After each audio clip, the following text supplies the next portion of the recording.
Soomaaliya weli ma aha waddan iska xajin kara khilaaf kasta oo siyaasadeed oo xilligan kaga yimaada gudaha ama dibadda.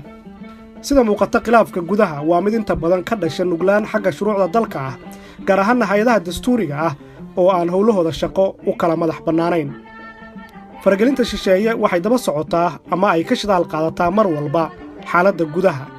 Mar kastoo ay dawladdu xoogaysato, waxay awood u yeelanaysaa xakamaynta damaca shisheeye.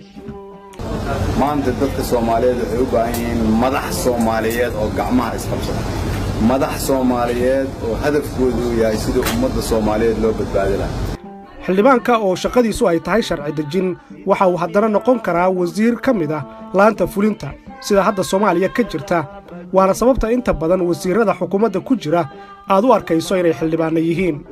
ma xuma in xildhibaanku wasiir noqdo, laakiin marka la eego xaaladda Soomaaliya sinaba macquul kuma ahan xilligan oo ay dhismayaan hay'adaha dastuuriga ah, qasabna ay tahay inay kala madax bannaanaadaan. xildhibaanka inuu wasiir noqdo waxay ku habboonaan lahayd marka dalku u gudbo doorasho axsaabeed oo xisbiga ugu awoodda badan ee kuraasta ugu badan ka hela baarlamanka ayaa soo dhisi lahaa dawladda. laakiin hadda oo la doonayo in marxaladdaasi la gaaro, way adag tahay in hal qof uu ka wada shaqeeyo ama ka wada mid ahaado sharci dejinta, fulinta iyo cadaaladda. baarlamaanku xaq ayuu u leeyahay inuu la xisaabtamo xukuumadda, laakiin xukuumadda ayaa hadda qabanaysa shaqadii baarlamaanka sida muuqata, waana arrin ugub ku ah siyaasadda Soomaaliya. waxaase hadda dhacday oo aan aad iyo aad uga xumahay in lagu kaco in baarlamaankii golihii shacbiga oo ah laantii sharci dejinta ee Soomaaliya oo ka madax bannaan dhammaan laamaha kale in lagu soo ay xukuumaddii ama laantii fulinta ay weerar ku soo qaaday. haddii aad rabtaan inaad u hiilisaan guddoomiye Jawaari, haddii aad rabtaan inaad maamuustaan guddoomiye Jawaari, waxaan idinkula talinayaa inaan yeelno sida soo socda. waa inaan ku caawinaa guddoomiye Jawaari si uu u arko waxa qalbigiisa ku jira. qalbigiisa waxa ku jira guddoomiye Jawaari haddaan akrinana waxa uu rajo ka qabaa inuu ka tago Soomaaliya ay xaq u leeyihiin dadka Soomaaliyeed oo naga dambeeya. wuxuu rabaa inuu ka tago taariikh ummadda Soomaaliyeed oo nabada. wuxuu rabaa inuu ka tago taariikh aan leenahay sharci aan isku maamuso.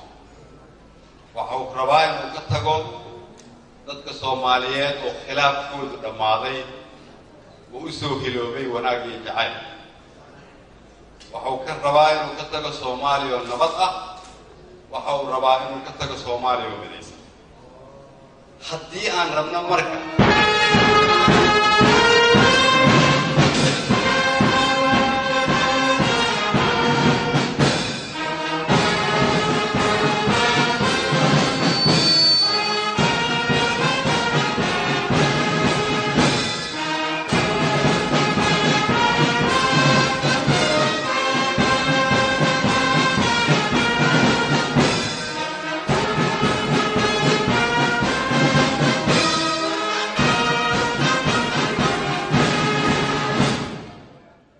khilaafka u dhaxeeya guddoomiye Jawaari iyo ra'iisul wasaare Khayre ma badna saadaasha ah in labadoodu ay wada guulaystaan oo si niyad ah ay mar kale u wada shaqeeyaan.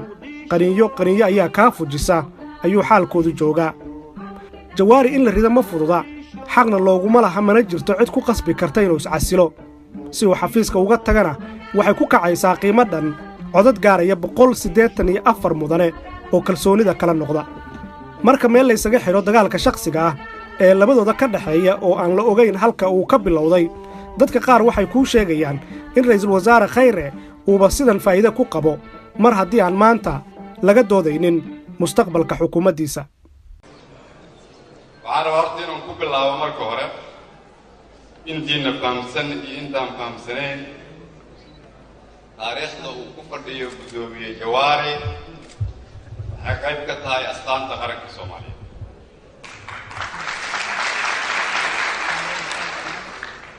ciddii karaamayn weysa madaxdooda naftooda u soo hurtana horumarkooda uu daciifayo. maadaama jawaari guddoomiyaheena allah barakeeyo uu yahay astaanta qaranka horta waxaan rabaa inaan ka codsado dadka howlkan ku jira inaan u qaadno heesta astaanta qaranka.